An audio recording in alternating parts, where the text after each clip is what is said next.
स्वागत है आपका जीनियस एकेडमी साइंस क्लासेस के अंदर। और आज का जो वीडियो है वो कंपटीशन एग्जाम के लिए है। कंपटीशन एग्जाम के अंदर कई बार पूछा जाता है कि रबी की फसल कौन सी है, खरीफ की फसल कौन सी है और जायद की फसल कौन सी है और दोस्तों नकदी फसल कौन सी होती है दोस्तों। तो इस वीडियो के अंदर मैं आपको रबी की फसलें और खरीफ की फसलें और जायद की फसलों के बारे में बताने वाला हूँ दोस्तों। तो इसकी बिल्कुल भी मत करना और वीडियो के अंत तक बने रहना। तो शुरू करते हैं। अगर एग्जाम में अगर पूछा जाता है कि रबी की फसलें कौन सी होती है दोस्तों, तो देखिए अनाज की अगर बात करें रबी की फसलों में तो गेहूं आता है, जौ को जय भी कहते हैं, ओट्स कहते हैं। और अगर दालों की बात करें तो दालों के अंदर चना, मटर, मसूर, ठीक है ना दोस्तों। तिलहन की अगर बात करें, तिलहनी फसलें कौन सी होती है जो रबी के अंदर आती है, तो उसमें सरसों आता है, ठीक है ना, अलसी आती है। इसके अलावा अगर अन्य फसलों की अगर बात आ जाती है तो वो है आलू, बरसीम, लाही जिसे राई भी कहते हैं दोस्तों, तंबाकू और जीरा और धनिया। अब इसमें इंपॉर्टेंट क्या है, आपको हमेशा ध्यान देना है कि रबी की फसलों की अगर बात करें तो गेहूं को ज्यादा इंपॉर्टेंट देना है, गेहूं को याद रखना है, सरसों को याद रखना है और तंबाकू और जीरा को याद रखना है दोस्तों।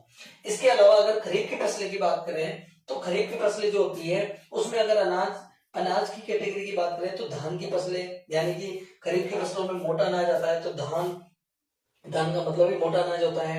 मक्का, ज्वार, बाजरा, गंवार और रागी आती है दोस्तों। दालें की अगर बात करें तो अरहर, मूंग और उड़द आती है। तिलहनी फसलें की बात करें तो उसमें सोयाबीन आता है, ठीक है ना, और मूंगफली आती है और तिल आता है दोस्तों। ये खरीफ की फसलों के अंदर आते हैं। और अगर अन्य फसलों की अगर बात करें तो इसमें गन्ना, कपास, जूट और सनई और मोठ, लोरिया, ढेंचा, हल्दी और भिंडी आती है। अब इंपॉर्टेंट चीज याद रखना, सारे नाम याद नहीं रह सकते आपको। तो देखिए खरीफ की फसलों में एक तो मक्का याद रखिए आप, ठीक है ना, बाजरा याद रखें, सोयाबीन याद रखें तिलहनी फसलों के लिए, और दालों के लिए उड़द और अरहर याद रखें, और अन्य फसलों में गन्ना और कपास याद रखें दोस्तों, ठीक है ना दोस्तों। तीसरी अगर बात करें कि क्रॉप की जो जायद की फसलें होती है दोस्तों, यानी कि जायद को गर्मा भी कहते हैं, अपन गर्मा की फसलें भी कहते हैं। इनमें अगर फल की अगर बात आती है तो तरबूज, खरबूज, ठीक है ना, और सब्जी की अगर बात आती है तो खीरा, ककड़ी, लौकी, कद्दू, तुरई, अरबी, करेला और भिंडी इसके अंदर आते हैं।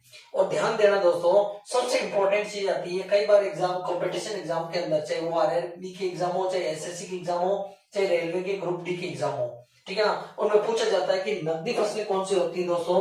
जो नकदी फसलें होती है इंपॉर्टेंट है, याद रख लेना, कपास, गन्ना, जूट और तंबाकू।